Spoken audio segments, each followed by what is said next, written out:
Can the Minnesota Vikings beat Aaron Rodgers over in London? That's the task that they have this weekend. Trying to become not only the first team to become 5-0 this season, but the first team to ever be 4-0 in regular season games overseas. The Minnesota Vikings are 3-0 in London, and they were the first team to accomplish that feat, and they could do the same thing at Tottenham Hotspur Stadium this Sunday. But it's Aaron Rodgers, a very familiar foe, but not a familiar foe with the New York Jets. So we're going to talk all about it. We're going to talk Minnesota Vikings. And at the end of the show, I'm going to opine about an idea that I had about potentially maneuvering at the trade deadline. We're going to have a lot of fun. Welcome to the Real Forno Show.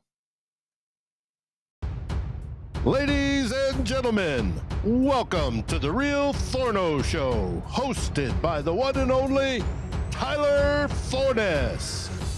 A to Z Sports sought him out to be their Minnesota Vikings reporter and NFL analyst. And he's a proud contributor over at SKOL North's Purple Daily. Tyler is also the captivating host of The Good, The Bad, and The Hungry on the Voices of Wrestling Podcast Network, and a founding member of Vikings First and SKOL. Welcome, ladies and gentlemen, to the Real Forno Show. I'm your host, Tyler Forness. With me, as always, in the top left corner is producer Dave. And we don't have Odie joining the show today. We have Mr. Cheddar Boy. There he is. Well, you can kind of see his butt. Cheddar, come here, bud. There he is. He's a sweet boy. There's Cheddar. Cheddar's a good boy. He's a very good boy. Sweet boy got kicked out of doggy daycare, so he is with dad full time now.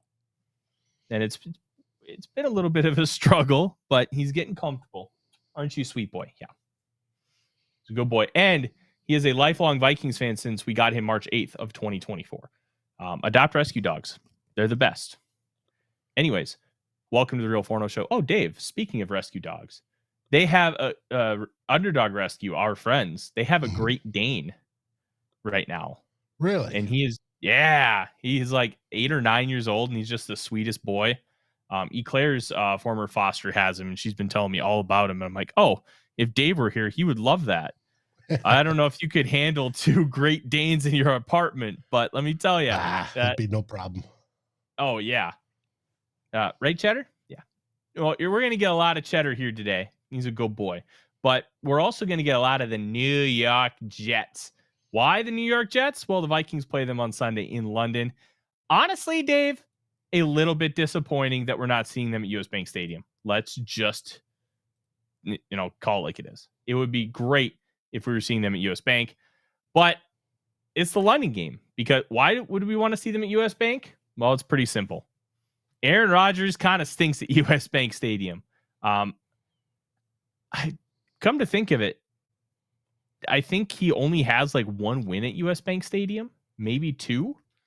Like he has historically struggled at US Bank Stadium, which let me tell you, everybody struggles. COVID year. Yeah, COVID year doesn't count. Yeah, COVID year really doesn't count. The only thing that made an impact was, hey, you have to travel during COVID restrictions. And let's be real, these NFL teams have so much monies that chartering planes, pretty easy. Right, Cheddar? Yeah. So I'm really intrigued to kind of see what this ends up looking like. But this is not your standard Jets team. This is a different team than what we've been used to. This is kind of the team that we were expecting last year, but everybody's a year older. This, Dave, conceptually, to me, is reminiscent of the 2009 Minnesota Vikings. You have a quarterback on his last leg. You have a team that's kind of built to win now, has some really big contracts on it. They're not quite as old as the 2009 Minnesota Vikings because that team was aging. You had Jared Allen right at the end of his prime. Maybe not at the end of his prime, but right in the heart of it. Kevin Williams was at the end of his prime. Pat Williams was about wrapped up. And like the secondary was kind of iffy. Like guys like Antoine Winfield wrapping up. Darren Sharper had just left the team, but safety was kind of Wide receiver, you had the one good year from Sidney Rice, and Adrian Peterson was about to take off. But the offensive line was getting older. Steve Hutchinson was done after 2011 with the Vikings. Bryant McKinney was done pretty quickly. It was a one and done kind of team, which, you know what? Sometimes you have those and you have to try and take advantage. And the Jets kind of give me that vibe, but they do have some younger talent as the Vikings didn't have as much younger talent, if that makes sense. But I'm really intrigued to kind of see how this ends up piecing together. And one of the ways that I think this ends up piecing together, Dave, is I think if the Vikings just play their game, we don't have to worry. We really don't. I hope you're right. I do believe you are correct. If they go in there and they don't, somebody was talking about this may be a trap game. Dave L was. But if they go in there and play the way they're playing, I can't see it. Yes, the Jets' defense is decent. Yes, they have Aaron Rodgers as their quarterback, and Aaron Rodgers can see the whole offense and know what he's doing. But if we go in there and play like we've been playing, 5-0, baby. 5-0. Yeah, buddy. So let's kind of talk about the New York Jets right now. The Jets offense, oh, buddy, it's been a little rough. I don't think it's all on Aaron Rodgers, but the offensive line has not done him any favors. Rodgers also hasn't done himself any favors. They lost 10-9 to Bo Nix. They lost to Bo Nix. You know how bad you have to be to lose to Bo Nix? It's one of those things. I'm already seeing some chat about Walls in the comments. Just remember, this is a zero politics zone.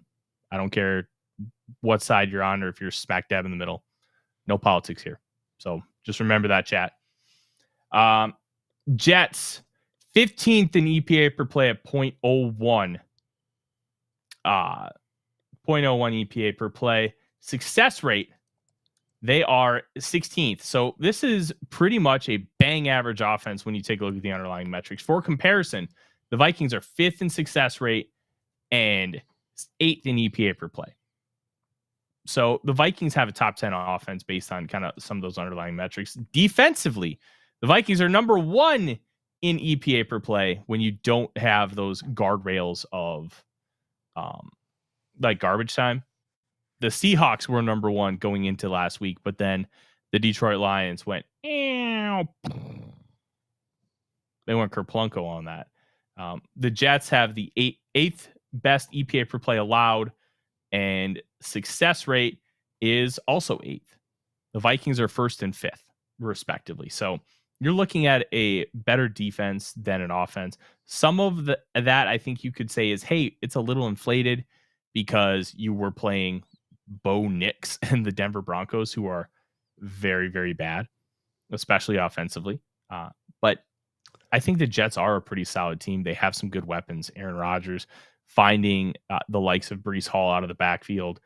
Garrett Wilson, who has not quite produced nearly what everybody had expected coming out of college, especially because he was a yak monster at Ohio State. Honestly, Chris Olave has outproduced him significantly this year. And I think overall in his career has proven to be a better player than Garrett Wilson, which you heard it here first. Chris Olave, wide receiver 1 forever.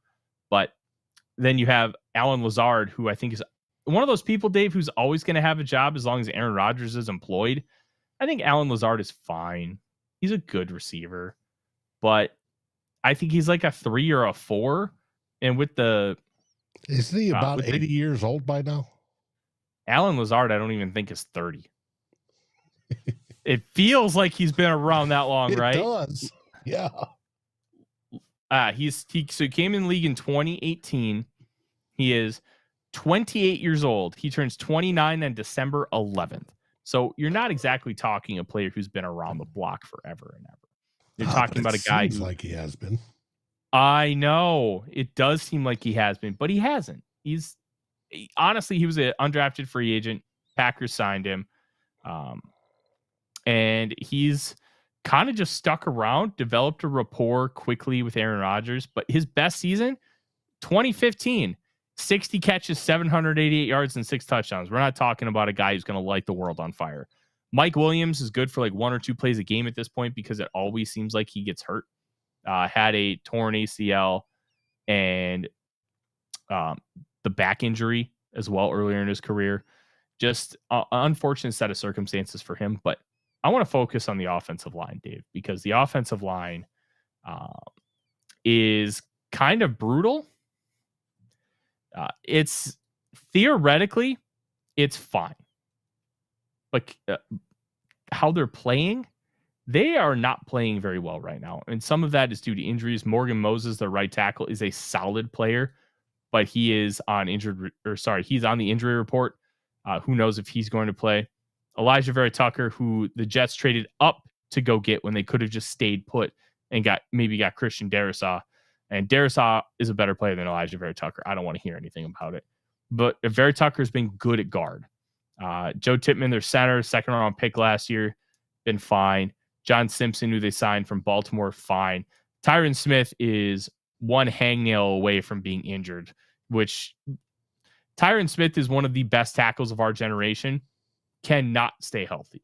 Just cannot stay healthy, which is honestly unfortunate because he is really, really, really good. But that's just one of those things where it is what it is. He is just somebody who does not stay healthy. Overall, solid group, but if one of those guys goes down, you're looking at a rookie Olufushanu who's probably not going to be able to handle the blitzing concepts of Brian Flores. Max Mitchell is a solid 4th-round pick, but he's nothing more than a swing tackle. Dave, this offensive line, they can be taken advantage of. And Aaron Rodgers has shown that he's got some of his mobility back. But, man, I don't think he has the mobility back that he would have had in 2022. Achilles tears take a lot out of you. And I think that the Vikings might be able to take advantage of him. One of the things Mike Zimmer was great at was being able to pressure Aaron Rodgers and keep him contained. I hope Brian Flores has a similar game plan. I agree. And I think he will have something devised in particular to mess with Aaron Rodgers' head. Aaron Rodgers been around for forever. Very good at diagnosing defenses. But I still think he hasn't seen what Flores has been doing or can coordinate, even if he has seen it, can coordinate the response needed to defeat it come Sunday morning. That's honestly a little wild when you think about it. I'm really excited to kind of see the potential of what this defense can do against Aaron Rodgers. And well, if you think 8 guys on the defensive line, all right, Aaron's going to know some of them are dropping back. Mm-hmm. He doesn't know which ones. The offensive line doesn't know which ones. So, how is he going to defeat them? Nobody knows. He's going to guess on a few of the plays, yes. But overall, I don't think so. But that's just me. I'm overly optimistic. Mm-hmm. One of the interesting things, and I talked about this, I wrote an article about it Monday going into the Monday night games, talking about how good the Vikings defense had been. So I'm actually going to pull up the new numbers and I'm going to do them with the garbage time filter. So the whole point of the garbage time filter is when the win probability is above 90% or less than 10%, depending on which side you're on, it does not count. Why? Because conceptually, you're just playing a different game at that point. The Vikings. Sean just talked about that. Yep. Number 1 in EPA per play. Number 1 in dropback EPA allowed per play. Number 2 in rush EPA allowed per play. Number 1 in defensive success rate. Number 1 in dropback success rate. Number 7 in rushing success rate. This is an elite defense. This is a defense when the game is currently in doubt. So when you're playing to win the game and not, oh, the Vikings have already won or the Vikings have already lost. This is a conceptually great defense. They are confusing you.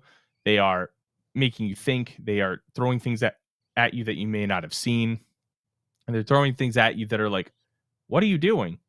Like lining everybody up at the line of scrimmage and running a drop cover 2 out of it, which is absolute insanity. And I say this, I've said this multiple times. Brian Flores is a psychopath.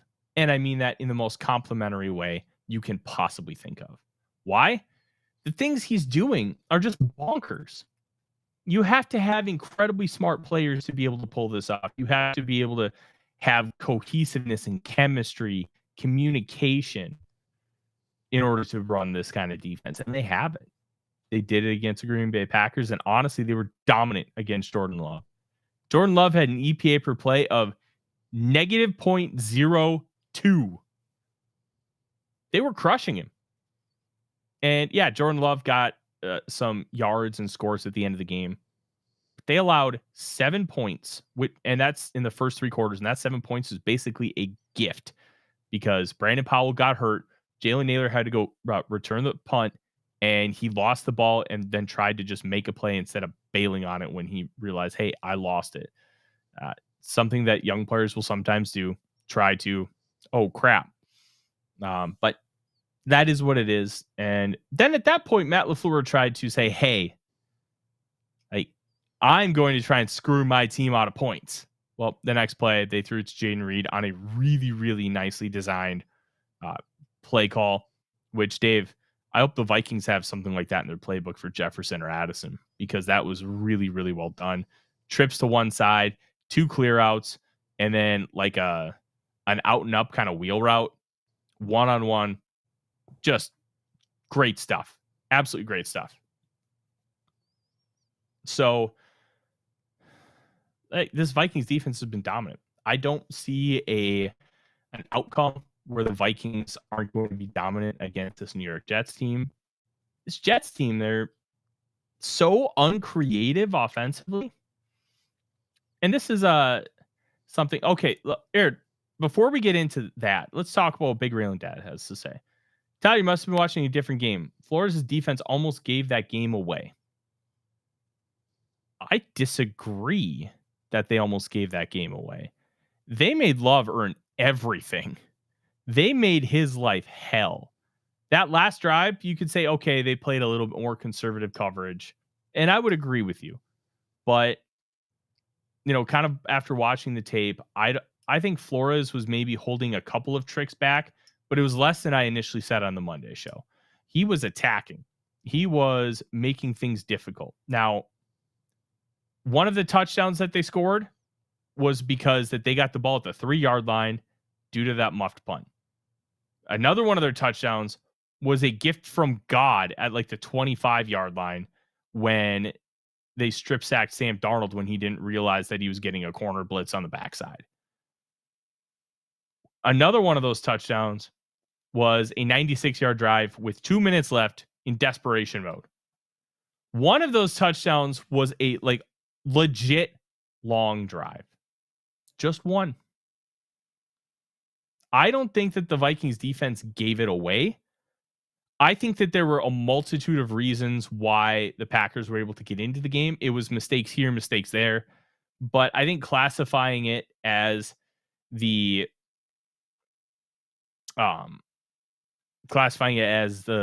Vikings gave it away, I think is incorrect. Jamie, yes, I will be. We're recording on Friday. I think there are definitely some learning opportunities for Brian Flores, but that defense was tremendous. It was really good. And I think one of the difficult parts, and something in that article I referenced earlier that I wrote about, was they are last in pass yards allowed, Dave. Minnesota Vikings are last in pass yards allowed in the National Football League. That doesn't matter because their game scripts have been so incredibly weird because of them getting up by so much and having 20-plus point leads. They have been thrown on 70.96% of the time. 70.96. Dave, That's I don't know if you know huge. this. That's a lot. That's like That's air raid huge. numbers. Mhm. And they've allowed 1,097. But when you look at the underlying metrics, remember 2022 when we were being told, oh, the Vikings' underlying metrics are bad. This isn't sustainable. They're not going to be able to keep winning all these close games. Our underlying metrics are freaking awesome. First in EPA allowed per play, first in success rate.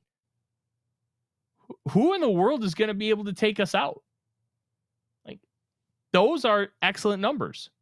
Now, that was with the garbage time filter. So let's take the garbage time filter off, Dave. I wonder what the garbage time filter does, because it's going to change.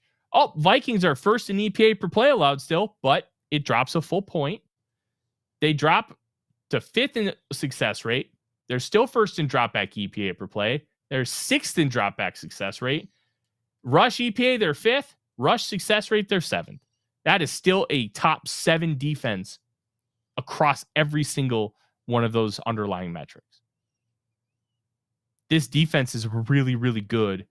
And the underlying metrics are more important than raw stats, raw yardage, because it tells you more of the story about how successful their actual drive is. So remember, success rate is you need to be, it's got to be 2nd and 5 or better.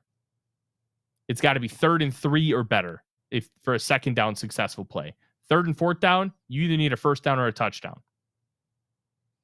That's the basis of success rate. Now, is that a perfect measure? No.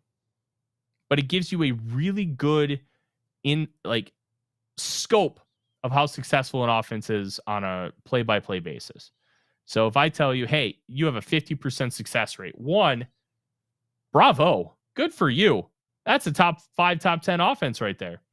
But having that kind of success rate will give you an opportunity to consistently make plays. So if you have a 50% success rate, guess what? That's getting close to getting a 1st down almost every single time you step on the field. If you don't punt or kick a field goal on 4th down, statistically, you will march down the field and score a touchdown every single time with a 50% success rate. Because out of 4 plays, 2 of them are going to be successful. Guess what, Dave? You're probably getting that 1st down. Like, it's not as simple and cut and dry as that, but you kind of understand the picture. So I'm really happy with where this Vikings defense is. I'm happy where the offense is. And the offense is going to get better, Dave, because TJ Hawkinson's practice window is going to be opened on Friday. Why Friday? Because he's going to be able to practice on Friday in London, the bye week, and then the game against the Lions. And then he will have to come off of PUP the day after week 8 against the Los Angeles Rams. Because remember, that's a Thursday game. So they have flexibility to not have to have him on the active roster for that game if he's not ready.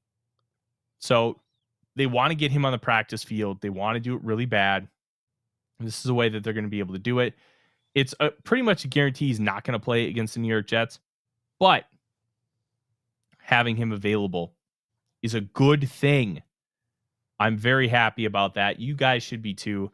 And the addition of Hawkinson on this offense is going to elevate things to a different level. Jordan Addison, Dave, him being on the field, the team averages 0.17 EPA per play. Having him off the field, negative 0.02 EPA per play. Those are your splits. Addison makes that much of a difference. Now imagine adding Hawkinson to that. The word on Reisner, they are not activating his practice window at this time. They don't know. They don't know for sure. Or if they do know, they're not having that conversation with us, the media, which is fine. You know, we would love to know everything, but we don't need to know everything. I'm really excited to see Hawkinson back in the fold, and I think it's going to elevate things for this offense. But he's probably not going to play against the New York Jets. I do think that if the Vikings want to beat the New York Jets, they're going to have to do a couple things. One, run the damn ball. Get Aaron Jones and Ty Chandler established. Make their linebackers run sideline to sideline. Take advantage of their lack of size at edge. Their best edge rusher right now, Dave, Will McDonald. Will McDonald weighs like 245 pounds soaking wet. You can take advantage of that guy with power blocks. Darisaw can down block him. You have Quinn Williams you have to deal with on the inside, who is, from my understanding, is not having the best year after signing that massive extension. I believe it was last year, 4 years, $96 million. I'm really intrigued to kind of see how they can establish this running game, and then also 11 personnel. Make matchups happen. You're going to have Sauce Gardner. You're going to have DJ Reed. Both are very good football players at cornerback. Get your guys matched up on the nickel, Michael Carter, who just signed a $10 million a deal of his own, so he's not a slouch. But if you can get Jefferson on Carter, I love it. I'll take that matchup 10 out of 10. I don't think Sauce Gardner is the type of corner that necessarily wants to be matched up against Justin Jefferson because of how he likes to play. I don't think Sauce is bad. I think he's very, very good. But I think Jefferson can take advantage of him. He took advantage of both of those guys a couple years ago when the Jets came into here, 27-22 win that the Vikings held on by the skin of their teeth. That was a very fun football game, said nobody ever. I'm really, really intrigued to see how they end up attacking that. Last piece, kind of before we move into how I think the Vikings defense might attack the New York Jets. Son of a Beavers asks odds of Dalton Risner getting traded for a late round draft pick. Let's put it this way. Risner hasn't played. Nobody wanted him. And he signed a very minimal deal with the Vikings. I don't think he's being traded at all. I think he's going to end up being a depth guy for the Vikings if the Vikings end up keeping him. So I think there's a chance that once he's healthy, they cut him. And one of the reasons why they might not have cut him after the season or after the preseason was because they didn't know how long the injury would take to heal. Because when you cut a guy who's injured, you have to do an injury settlement. So, Dave, if it's an injury settlement, I'm the team. I say, oh, this injury is 3 weeks. You're the player. You say, oh, it's 8 weeks. You have to be able to come to terms on what that is. And then you get paid for that many weeks. But you also can't sign with another team until that injury settlement is done. Correct. And those injury settlements can be a real pain in the keister. Why? Well, think about it. If I say it's 8 weeks and you say it's 3 or vice versa, that's a significant amount of money, even at like the rookie minimum or the vet minimum. Vet minimum's like $1.1 million. 5 weeks? That's like $300,000, somewhere in there. That's a lot of money that you are not getting because you had a disagreement. So teams may just be like, we'll just stash him on IR, no big deal. And if the Vikings do actually want to move on from him, which would not shock me because I don't think Risner's very good, and he definitely does not fit the motif of what the Vikings want in an offensive line right now, which is run the damn ball, spam duo, and just bully people up front. Brando's good at that. Bradbury's getting better at that. Ed Ingram's good at that. That's not Dalton Risner. It's not him at all. So I don't know what they'll do with Risner. I don't, but I am intrigued to kind of see when he is ready to come back, what happens. Because I tell you, I don't think he's getting one of these starting jobs. I don't even know if he's the first backup off the bench when he's healthy. That still might be Dan Feeney. But we'll see. We'll see. We will see. This Vikings defense, Dave, is going to be real interesting to keep an eye on. I'm intrigued to see how they're going to use some of these defenders. And I did a little research today, Dave. Did you know that there are only 3 cornerbacks that have taken more than 3 snaps on defense this year? Really? Caleb Evans had 3 snaps in the opener. Shaq Griffin has 164. Stephon Gilmore, 235. Byron Murphy Jr., 240. No single corner has had a snap this year. Bobby McCain also had, I think he had 6 snaps in the opener. But Dave, I agree. I've been touting Ed Ingram for a while. I think he's getting an unfortunate bad rap, but we'll see. The proof is always in the pudding. I want to ask, pardon me for changing the subject, Scottish Bear, are you going to make the trip down to London and watch our Vikings play? Mm-hmm. Hey, let us know. Let us know. Yeah, so big thing with these cornerbacks. I'm worried long-term about these guys because they're a little older. Byron Murphy's he's in his prime. Shaq Griffin's at the end of his prime. And I'd say Stephon Gilmore is out of his prime at 34 years old. I don't necessarily want these guys playing a super high amount of snaps. Like, against the Texans, maybe that's when you play a Caleb Evans like on that last drive. And they didn't. I understand you probably don't want to allow another score because there's a pride factor involved. But this is where you get a guy like Evans, who you're trusting as your fourth corner, mind you. They have eighth-year veteran Fabian Moreau on the active roster, and he hasn't played a single snap yet. In fact, he's only been active for 1 game. So why aren't we trying to get Caleb Evans involved, even just a little bit? Like, that to me is a really interesting one. Like, get him 10 to 15 snaps a game. Just have him rotate. Hey, Griffin, we're going to take you out for 15 snaps, which they do. They take Griffin out for snaps because they like to play big nickel with Metellus. Bobby Bashett says McLaughlin hasn't even suited up once yet. I actually don't mind that. I think it's good that McLaughlin hasn't suited up yet because he's a UDFA. He has a chance to really learn his craft before being forced onto the field. If he was playing, it would be because he completely earned it over somebody else. And that's a big ask for a rookie UDFA. It's a very big ask. I would really like to see them use Evans and Moreau a little bit, because I do think you can kind of save the legs of guys like Griffin and Gilmore. Because if you're expecting to make a run, which at this point, you have to be serious about, hey, this team could make a run. Where are these guys getting their breaks? Where are they going to be able to take some time and not have to play 95% of the snaps? Because at this point, that's kind of what Gilmore and Murphy are doing. Murphy is only, I think he's just turned 26 or 27 years old. He's young. He's fine.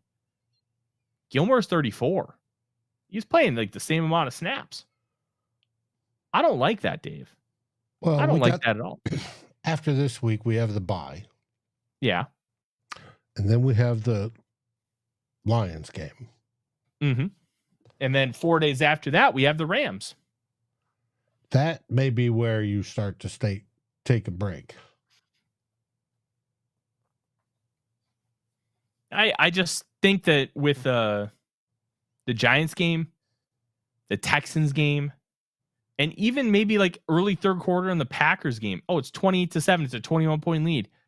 Let's get a Caleb Evans a couple snaps here and there and rest the guy. I'm not even saying play Evans 30 snaps. Like, take Gilmore out. Hey, we're going to put in a Caleb Evans for like a half a series or a series and just give guys a little bit more rest. I think that would be a fair ask. I think it would be a smart ask. And I want to see a little bit more of that. I want to see a little bit more rotation with some of those guys. I'm not so worried about Metellus or Bynum. They're both young pups. But I'm worried about the older corners. I am. Okay, so let's answer that. SKOL TYA Catch 84 says, so I've never been a PFF guy. Are they losing cred with others because of the ridiculously bad grades they have? 3 Vikings this year, like grading Love 30 points higher than Darnold last week. So Darnold had a much smaller sample size, and I think sample size is going to be a big thing here, because if you have something really negative, it's going to drag your score down. Whether you agree with that or not, That's how algorithms end up working. So he had 3 turnover-worthy plays. Those 3 turnover-worthy plays are going to drag his score down quite a bit. One of them ended up being a strip sack. I believe one of them ended up being the actual interception. And then one of them, my guess is that missed interception on the first passing play of the game. Do I agree that Love was played better than Darnold? No, I don't. Love had a lot more volume.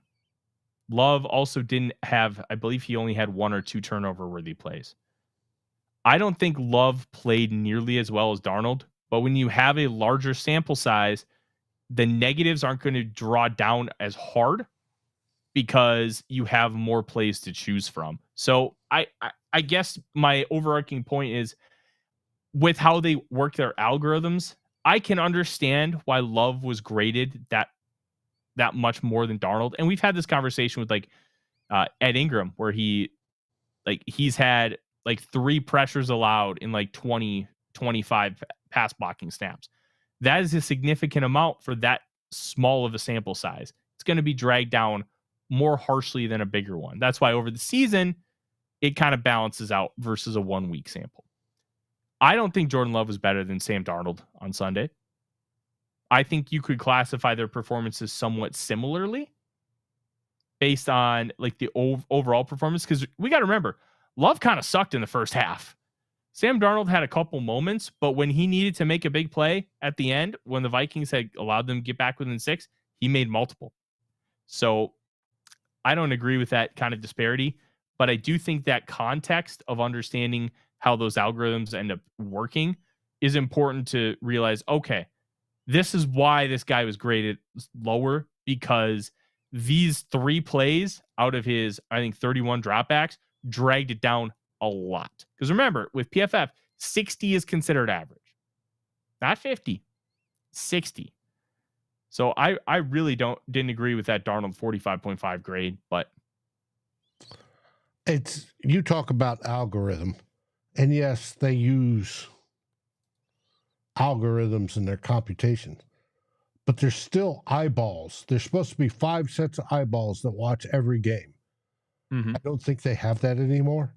And previously, they would adjust a score if the computer spit out one thing and the people said, no, we've got to adjust this because this is wrong. We think he played better or he played worse. We're going to adjust the score that way. They don't seem to be doing that this year. There's something wrong with PFF and their process this season that seems to be leading to a grade that Sam Darnold got less than Jordan Love, which is ridiculous. As an overall, did he have some turnover, worthy plays? Yes, he did. But overall, how did he play? He won the damn game. Did he throw interceptions last week? He threw 1, if I remember correctly, and that may be wrong. That may be from the week before. But that's it. So I think something is definitely wrong with PFF this year. And it's unfortunate because I've always been an advocate for their process, but not this year. Yeah, I would highly recommend that everybody go and look at Arif Hassan's article about the demise of Pro Football Focus from, I think it was September, when Steve Palazzolo and Sam Munson left to join the 33rd team. I would also recommend you read the Front Office Sports article about the demise of Pro Football Focus over the last, I think it was by AJ Perez, because Perez is the main guy who writes for Front Office Sports. He's excellent about the business and back end side of sports, because it's not always about what's on the field. What happens off the field impacts the on-field product. But this is not necessarily on-field product. It's Pro Football Focus. I would highly recommend that you kind of take a look at those articles, and it'll reveal a lot about what Dave was talking about. I think their process is significantly different now because they've had a significant amount of turnover of like the original group of like public facing PFF guys that we remember. Sam Munson, Steve Palazzolo, Mike Renner, Austin Gale, they're all gone. Eric Eager, who was the lead data guy, is gone. Mm-hmm. Yeah. And we've known Eric for years because he was part of Climbing the Pocket, the original, and things have changed. And he left and he went to Sumer Sports. And now he's with the Panthers, hopefully trying to turn that organization around. There's stuff that doesn't make sense this season, and it's worrisome, especially for those that pay for the product. Yeah, it's tough, man. It's tough. I think the product has kind of gone downhill. It kind of is what it is. I like PFF for some of the back end data that they have. Some of like their advanced stuff I think is really useful for as a consumer. I don't find the overall grades very useful much at all. I use it as a baseline. So I'll look at a grade and be like, okay, this player supposedly played a really good game. Well, now let's take a look and we can use that as like a reference point. That's what I do. My wife's cousin is actually one of the data collectors now for PFF. I'm gonna have a conversation with him and talk to him about it because I'm very curious. Great guy, and he's got a very bright future in the business. Other than that, yeah, we can talk about Pro Football Focus all day, but use it for the advanced data, like pressures. I think is good, like stuff like average time to throw, depth of target, that kind of stuff. I would take a look at those. Like that's why I still use PFF. It's got a nice collection of that kind of data. The Vikings defense, I think that they're going to do a really good job of confusing the offensive line. I don't know how much they'll confuse Rodgers. That to me is going to be a fun chess match. Brian Flores versus Aaron Rodgers. And I don't know if he has the kind of chemistry. I think he has it with Allen Lazard, but Lazard is also nowhere near the talent of like what Jordy Nelson was. And will he be able to harness some of that and like make some of those checks? And hey, I see this blitz coming. We're going to throw it to you out in the flat, and then you're going to get 10, 15 yards and a first down. Are they going to be able to do that kind of stuff? Because that's kind of what Flores wants you to do. He wants you to bubble screen all game. And if you can make them die with the bubble screens, they'll live with it because you're not attacking. And eventually you're just going to get so bored. You're just going to get annoyed with yourself. Almost like, what was it? The water torture, Dave, where all they do is they drop, like have a steady drip of water going onto your forehead. Nothing crazy about that. But after a certain point of time, it just starts to drive you nuts and drive you insane. Like that's the idea of it. That's how the Vikings want to play defense. They want to make you get so bored with yourself that you go bonkers. And I do think that's a really good strategy. I'm really excited to see how this manifests. I'm excited to see how they stop Breece Hall. I'm excited to see these cornerbacks get a good challenge in Garrett Wilson because I do think he's one of the better receivers that they'll play on their schedule. I want to see how this offensive line for the Jets is going to be able to handle Jonathan Grenard, who's tied for third in the league in pressures per PFF with 22. The Vikings are tied for first with pressures with 94.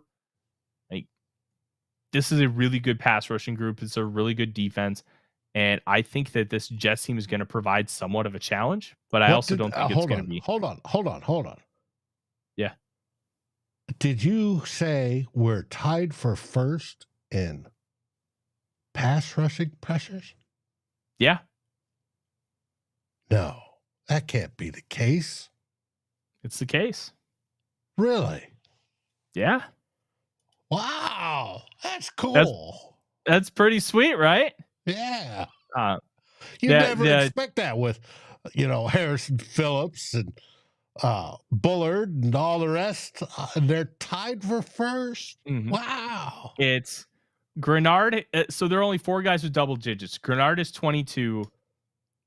Jihad Ward has 12. Wow. Pat Jones and Andrew Van Ginkel each have 11. Damn. Yep. That's And cool. they lead the league with 17 sacks. They're second in the league with 10 forced turnovers. Dave, this defense is really good. I'm calling this defense chaos theory. Hey, because that's kind of what it is. Yeah, it's pretty good. I'm really excited. I will give a prediction, and then we're gonna get out of here just a little bit early tonight. It is a big night. I don't know if you guys know this, but one of my coworkers for A to Z Sports is on Survivor, so I got to make sure I get in front of it. Cheer for Sam on, I think it's team Ghana or Gala, the yellow team. That's the one he's on. I always forget the names. They're very simple and short, but I always forget them. So that's cool. And we got Big Brother and the 5th anniversary of Dynamite. So I've got a busy evening tonight. And Cheddar is just napping right next to me. He's being a really good boy. His leg's feeling a lot better, thankfully. So maybe we'll take him on a walk, but probably wait till tomorrow. But prediction, I think the Vikings win. I think it's close, but I think it's also not going to be that close. 28-17. That's my prediction. I think the Vikings go to London. They get their business done. They come back. They have a break. They get Ivan Pace's ankle fully healthy, which, let's be real, Ivan Pace is probably playing this weekend. And they get TJ Hawkinson back for the Lions game, hopefully. And this team starts rocking and rolling. There is one thing that I teased at the top. I want to kind of talk about this and leave it open-ended. I wonder if the Vikings might be willing to do a TJ Hawkinson trade at the deadline and give up their first round pick. Reason being, no, a TJ Hawkinson type trade, not trade Hawkinson. Okay. Sorry, I if I misspoke, I apologize. Reason being, had me worried there. A lot of people in the draft community aren't very high in this first round, thinking that there's going to be a lot of second and third round grades drafted because there just isn't a lot of top end talent. But there's some good depth in this class. So I'm curious if the Vikings might be willing to package their first round pick to get a player that will help you win now, and then stock up, maybe get like a second and a fourth round pick back. Something along those lines to try and help improve your draft capital for next year. And also get a player like on the defensive line, hopefully, that will help you potentially win the Super Bowl now. I think that's a really intriguing option, especially for like that may be really enticing for a team who, like, what if we got like Dalvin Tomlinson, Dave, in a trade? And you got the Browns' second round pick, you give up your first, and maybe you get like a fourth on top of that, and you give up one of your fifths. So then you'd have a second, third, fourth, and fifth round pick, and maybe a seventh. I'm trying to get answers on that. I'm actually going to reach out to some people and ask around to see if the Vikings have it, because they did get a 2025 conditional seventh round pick from Pittsburgh for Jesse Davis a couple years ago. I haven't seen anything what the conditions are, and every piece of information I have, like that I can find, is torn on it. So I don't know if they have that pick or not. So that's going to be really interesting to kind of find that out. But a TJ Hawkinson type trade where they exchange multiple picks, but they don't actually give up any number of picks. So if they trade 2 picks, they get 2 picks back and they get a player. But that first round pick, people love first round picks because it gives you 5 years of team control. Maybe a team would be really interested in making a move. Like, if you trade with the Browns, let's say the Vikings win the Super Bowl and they get the 32nd pick and the Browns pick 10th. So the Vikings would only drop from 32 to 42, and you'd get a guy like Dalvin Tomlinson as a return piece in that trade. Would you drop from 32 to 42 to get Dalvin Tomlinson? Like, that's not a bad deal. Like, that's the kind of thing I'm talking about. Not just throw your first round pick for anybody, but use it in like a large picture kind of trade to get somebody to help you at the trade deadline.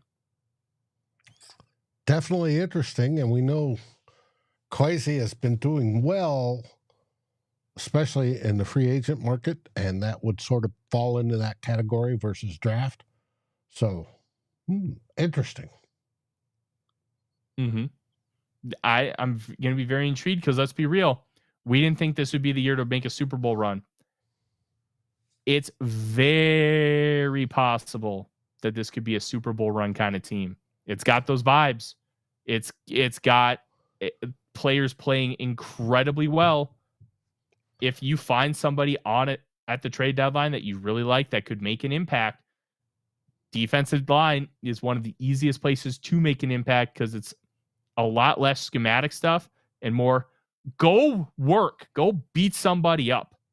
So I do think that that's going to be a really interesting idea if the Vikings choose to pursue it. But they could maybe attack for a corner, but if you're going to get a corner, I'd want to get a Denzel Ward. Like, get a corner, an elite corner. Well, Nick's just talking about it. Trade for Sauce Gardner. The Jets won't do it. He is a centerpiece for their team. Like, theoretically, like that's the kind of move that you would consider.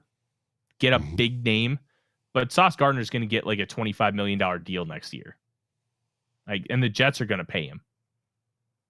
So that's exactly kind of the move I would consider making. He wants out.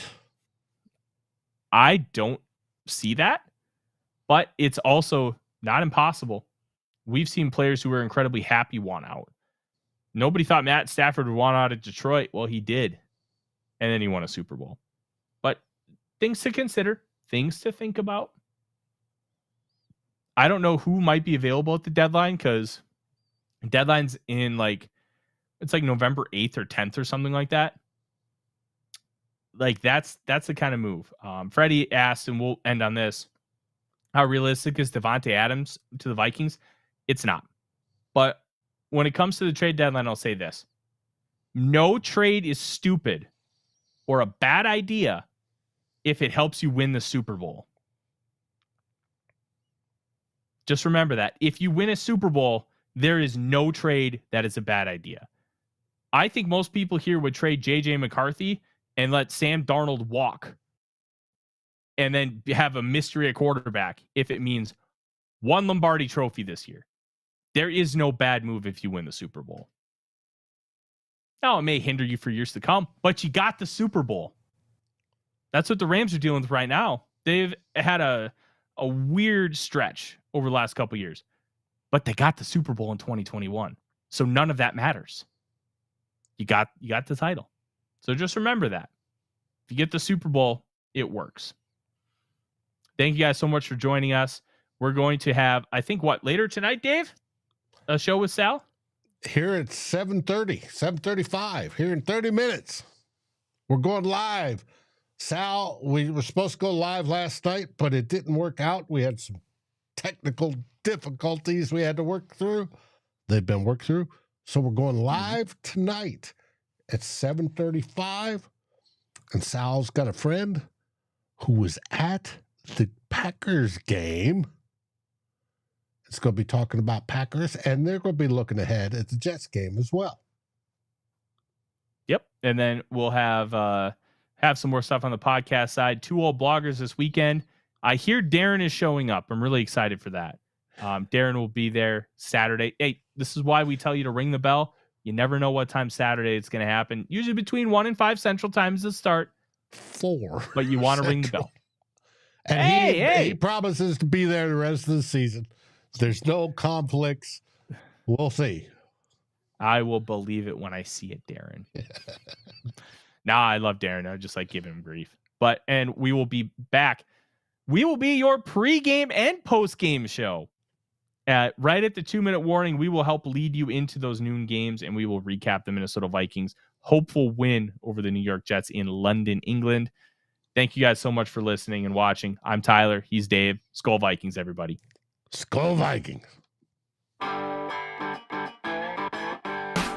Like, subscribe, and ring the bell to get notifications.